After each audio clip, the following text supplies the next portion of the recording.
خبر شامل کرتے ہیں روبیلا اور خسرہ جو ایک مہلک بیماری ہے، یہ بیماری بچوں میں عام پائی جاتی ہے۔ اسی حوالے سے ضلع اکاڑا کے یونیسیف کنسلٹنٹ ڈاکٹر فتح شیر سپرا نے خسرہ اور روبیلا کی روک تھام کے حوالے سے ضلع اکاڑا کی تحصیل دیپال پور میں پریس کانفرنس کے ذریعے سے آگاہی مہم کے حوالے سے بریفنگ دی۔ مزید اس پر رپورٹ کریں گے ہمارے نمائندہ قمر زمان بھٹی۔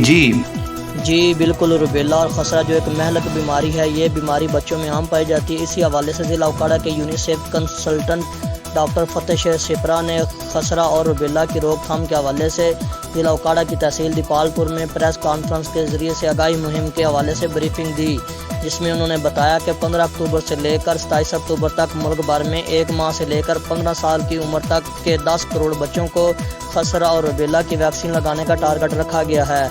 جو ان کو 12 دنوں میں ریچیو کیا جائے گا۔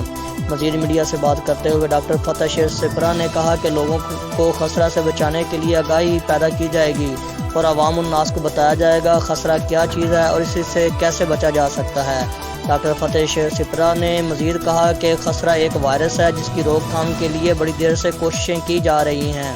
اسی حوالے سے اکاڑا اور اس کی تحصیلوں رینالہ خور، دیپال پور، بصیر پور، منڈی احمد آباد، حویلی لکھا اور گردنواں بلکہ پورے ملک میں جگہ جگہ کیمپ لگائے جائیں گے اور اس حوالے سے آگاہی مہم کا آغاز کیا جا چکا ہے۔ کیمرہ مین ٹیم کے ساتھ قمر زمان بھٹی، سٹی 5 نیوز، دیپال پور۔